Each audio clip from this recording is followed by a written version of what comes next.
These are my tools to create awesome PS3 tutorials. Let's do this.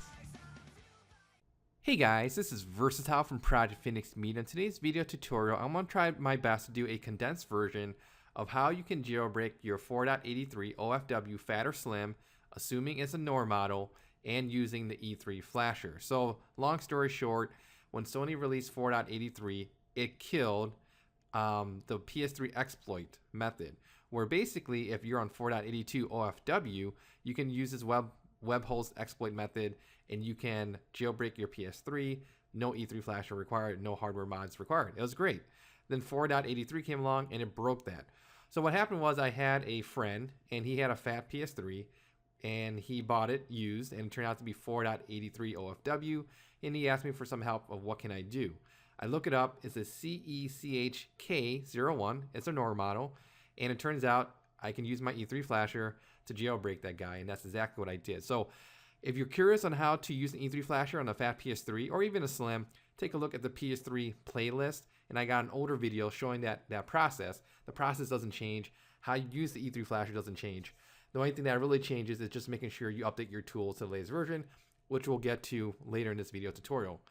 So this video tutorial is going to be a little bit on the longer side just because of all the explanations and the videos and I'm going to be showcasing. So just sit back, relax, and let's have a lot of good times here. So let's do this. So rather than go through the whole video process, I did take pictures along the way. So I'll sort of explain my train of thought as I was going through. So here's the PS3 I was using. Here's my monitor that I connect to it just to make sure everything was working before I took everything apart. So let's do this. So what we're going to do first is basically on the left hand side, there's the tray cover for the hard drive. Remove that cover, remove this screw here, pull out the hard drive. Over here, there's a rubber stopper, take that out. And there's a star kind of funny looking screw in here, so take that out as well. Once you have done that, you can slide off the top of the PS3, so you slide it off. There's a bunch of screws here around the perimeter, so make sure you unscrew those. Once you have done that, there's a tab over here where you can basically press it in, and then you can easily pull out this whole top piece off the PS3. So that's what I did. It's a little bit dusty inside here, so what I ended up doing was taking like an air compressor and blew all the dust off the PS3. And then I proceeded to basically take off the Blu-ray disc drive and the power supply over here. So next picture, I removed that. Here's the ribbon cable that would be connected to this particular Blu-ray disc drive. So I disconnected that basically. And then here we see all the dust is cleaned off. And then disconnected the power supply. From here, what I ended up doing was remove the screws. So basically, there's these screws right here. So just follow my mouse and take off this screw, take off this screw, take off these screws here in the perimeter, right?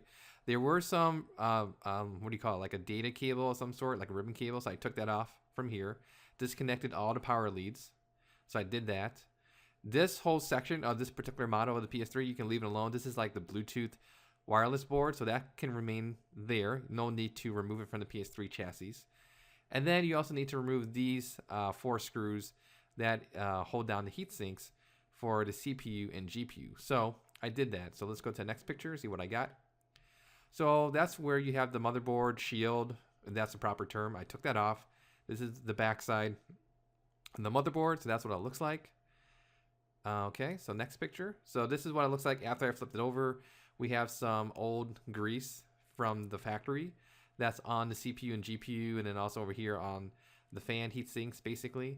So I ended up cleaning that up a little bit, and I did add a little bit of thermal grease, like the Arctic Silver 5, for example, to this to help with the connectivity when I put it back into the PS3 during the jailbreak method process here. Now, I sort of skipped a step here, but I'll get back to it later on. But the short story is I got the E3 flasher. I connected the ribbon basically to the NOR chip, and then folded in such a way that when it comes out after you rotate the motherboard face down, the clip goes out in this orientation, connected to the E3 flasher, and then I connected these 4 screws here, 1, 2, 3, 4, put the heat sinks back on, and put these 2 screws on here, and also added some padding too that's on top of the E3 flasher. So we will get back to that later in this picture deck, but this is what the final implementation looks like in terms of a good E3 flasher installation. Once that is done, Next, you want to add your power supply. So just slide the power supply back onto the prongs here. Connect this cable here. Of course, if your PS3 is a little bit different, you just have to modify as you go along. But connect the power cable to the motherboard. Connect the power cable in the back here. There's no need to use any screws to hold this power supply down, so just keep it as is. And then let's continue. So when you go through the PS3 flasher tools, there's an update that you can do for the E3 flasher. If you've done the E3 flasher update before, you don't need to do it again, but here I'm doing it again just for demonstration purposes. So basically there's an E3 flasher update file.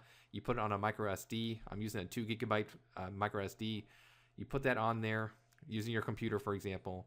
Put it into the E3 flasher, and then what you do is you have dip switch 1 and 2 down, and the rest are up, and then you turn on the PS3, and within like the first 2 seconds, all these lights should illuminate. And then if you want to double check it, you can remove this SD card, micro SD card, go on your computer, and it should be totally blank.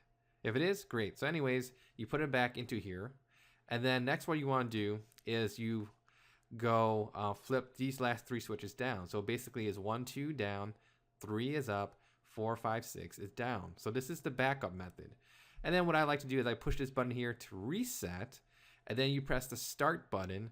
And then if you have a good connection with your E3 flasher, NOR chip, the ribbon, then it takes about, I want to say like a minute, maybe 2 minutes.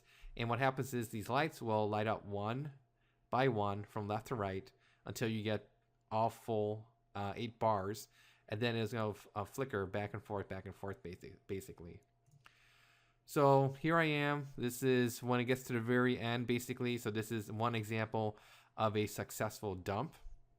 And then it dumps the file onto your micro SD. I go to the computer, I copy it to my computer, then I go back and I do this process 2 more times because I haven't done this in a while. It's been a long time since I used my E3 flasher, so I just want to make sure it's working well. So what I end up doing is I made a total of 3 dumps total, and I'll show you how to check the dumps later in this video tutorial as a refresher. So anyways, I got the dumps, right? So I got that on my computer, and then I use the tools basically to make sure that they're good dumps, and then after I verify they're good dumps, then I can patch the dump with the PS3 dump checker. Once you have the patch dump, you rename it, and then you put that file back into the micro SD, put it back onto the E3 flasher, and then what you do is you have all the switches down, and then you reset and press start. I know there's a blurry picture, but let's go to this picture instead. And we see that this is an example once you've gone through the full process. So all the switches are down, you got the micro SD with the patch dumped, and then what you do, you press reset, and then you press start. And then you cross your fingers, but you shouldn't have to because you should have a good connection if you did your dumping process and checking properly. So, assuming that's all good, when you reset and press start, all the dip switches are down. It takes 8 minutes. So it takes about 2 minutes for the first LED to turn on or so, and then the next one turns on, the next one turns on, so on and so forth. So it's a much slower process. It's about 8 minutes. Once it has reached the end of 8 minutes or so, and all the LEDs are lit, then it's going to go back and forth. Everything is good. You can shut down your PS3. You can remove the E3 flasher, add your new thermal paste, put everything back together. So let's keep on going. This is what it looks like after I remove the motherboard. So this is my version of putting on the E3 flasher clip here. So what you do is you put it onto the NOR chip. On the NOR chip, there's like a dot. So you want to make sure that the top left corner of the E3 flasher ribbon cable goes on that orientation, basically. So what you do for the PS3 here is you sort of go down here and then you loop it over, and this part of it is facing up towards you. So then when you flip the motherboard down, it will connect into the E3 flasher board, basically. Now this is sort of unique. You can use whatever you want. I just happen to have like this, what do you call it? It's like something you put on the bottom of your chairs, basically, to protect your floors. So and it's has a sticky back, so I basically cut it in half and put one on top of the other. If you have hard foam, if you have something else that you want to use to give added pressure when you screw the motherboard back into the case, that's the purpose, basically, to get that extra pressure. You know, if you watch my E3 flasher videos with the PS3 Slim, what I end up doing for those is you have the clamp, and the clamp is nice because you can have nice hard pressure on top of the E3 flasher, on top of the NOR chip, basically. You don't have that luxury with the Fat PS3. So what you have to do is you gotta be creative. And this is what I am doing in my particular case. In your particular case, you might be able to do something else, given what kind of random stuff you may have around your house, for example. And then I think here's one more picture, the last picture. This is just a close-up. I don't know if I can zoom in or not. Maybe. Let's see. Oops. So here is what I ended up doing was I had the E3 flasher cable on top of the NOR chip. I have a piece of Scotch tape that went over it. And then I put my 2 pads on top of it, basically, like this. And it was a good squeeze. Now, if you do have any errors when you are trying to do your dumps, like if you get a 1 2 5 error, which is basically LED 1, 2, and 5 that are illuminated from left to right. If you get any kind of errors, basically, then basically what you want to do is make sure you shave off the left and right side of this black piece here of the cable, to make sure that it doesn't interfere with any IC components that's on the motherboard. So once you've done that, then you're guaranteed, or you should have, a better connection to your motherboard. So I did that a long time ago. I have a dedicated PS3 video talking about that tips there. So that's what I ended up doing, and I was able to get a successful dump on the first try, no errors, which is pretty awesome. Okay, so that's that. And I don't think I have any more pictures. Let's see. Nope, that's it. Okay, so that's the quick nutshell process of how I did the E3 flasher method on the Fat PS3. Let's do a quick refresher on the tools. So if I go into my tools folder here, here's the dumps that I did. So when you do a dump, it's going to basically give you this bkpps3.bin file, right? So, and I did that 3 times. So what I ended up doing for my file structure, I just made 3 quick folders: folder 1, folder 2, and folder 3, right?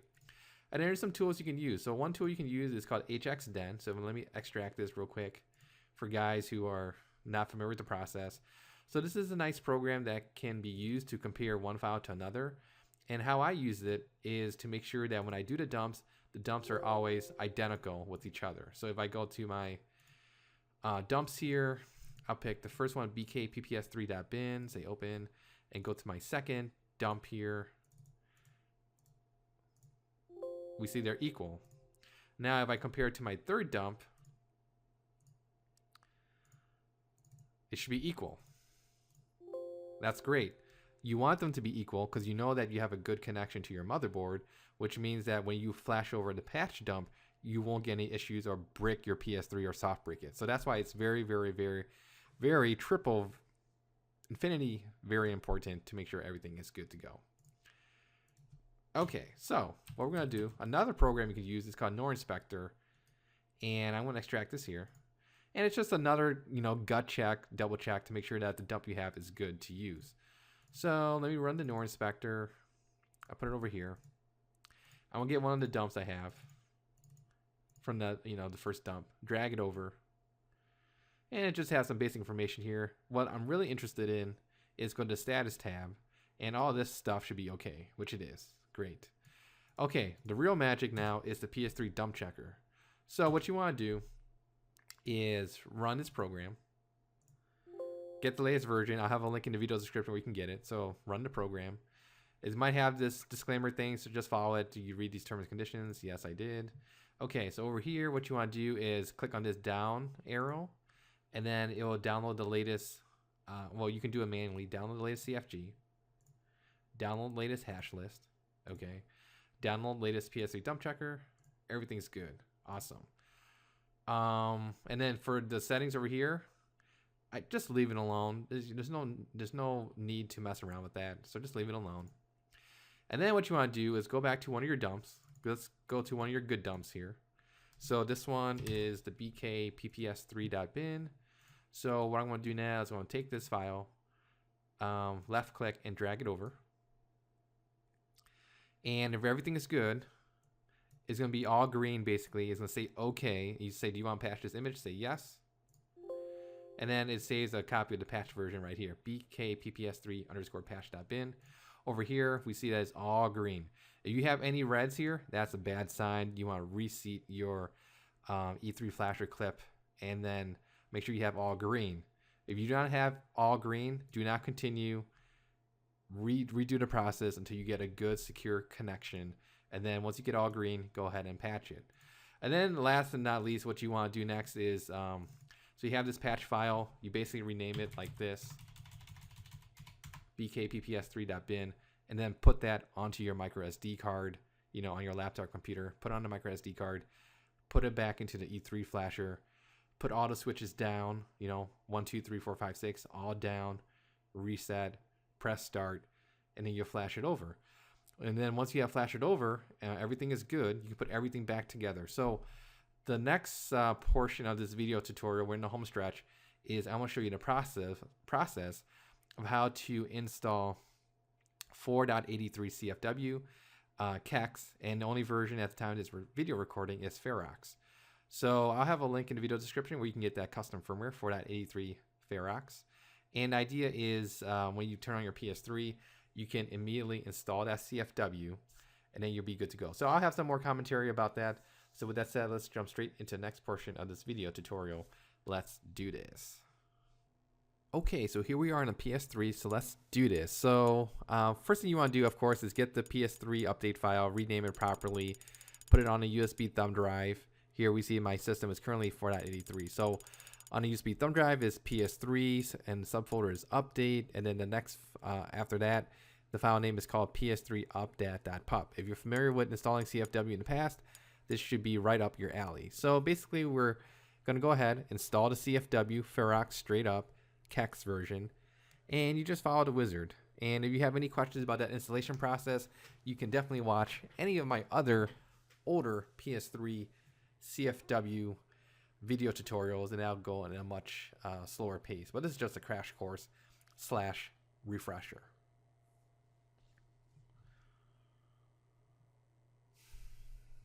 So is there going to be a Rebug CFW in the future?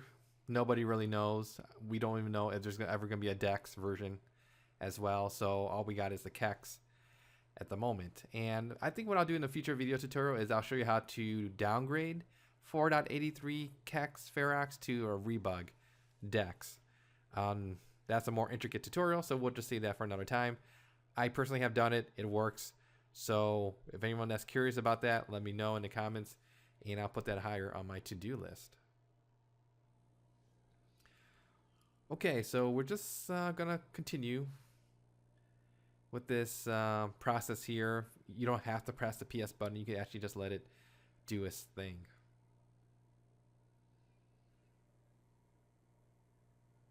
So some questions I've seen on Twitter and other places, like, are they gonna do another PS3 exploit? I know the PS3 exploit team is looking at the 4.83 and trying to see what they can do. So who really knows if there will be another web exploit soft method, so to speak. So just cross your fingers until that time comes. If you're on 4.83, if you happen to have a NOR console, fat or slim, then E3 flasher is your tool of choice. Although it is a little bit more tactical, there is some cost associated with it, of course. There are some fake E3 flashers out there, so yeah, it's a little bit cumbersome, but once you get the right tools, the thing is phenomenal. And I've used it on tons of PS3 consoles in the past, and it's one of my most favorite jailbreaking tools ever to use. But of course, once the PS3 exploit comes out, if there's another one, hopefully that definitely makes life easier, because all you need is basically a computer, host the web exploit files, have a USB thumb drive to host the dot hex file, I think is what it's called, and you're good to go. No need to take apart the PS3.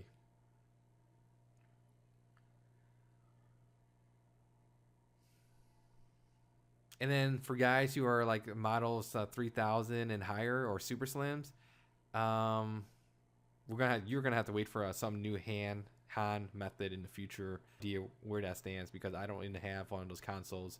I've been strictly a fat or a older slim user, like the 25XX series or lower. So if you're looking to get a used PS3, get a fat or get a slim, older slim, And hopefully it's on 4.82. They can do the PS3 exploit v2 method. If it just happens to be on 4.83, then either get an E3 flasher or cross your fingers, hoping that one day, someday, there'll be a new PS3 exploit version that comes out. While this is doing this, in the meantime, if you want to install homebrew apps, you can go to store.brewology.com, download the package files, put it on the root of a USB FAT32 formatted thumb drive, plug that into the rightmost USB port on your PS3. So after this restarts, we'll see that we're in Ferrox. There's a package manager, and I'm just going to be installing some example packages that I have on my thumb drive. But I will not go through the process of how to convert your console or downgrade your console to Rebug, because that's going to add like another 10-15 minutes or so. So we'll see that for another time. But it is doable. I have personally done it on this PS3 for my friend, and it was a bit of a headache to make it work, and you'll understand why in a future video tutorial. So here we are. It's reboot. It's Cobra, Ferrox. Cobra is already enabled, and we're good to go. So if I go to my package manager, I'm just going to showcase some examples of me just installing some random packages that I have on my USB thumb drive. So that is today's PS3 jailbreaking tutorial. If you guys have any nitpicky questions, leave a comment here on the YouTube page, and I'll get back to you as soon as possible. Once again, thank you for watching. Take care. Bye.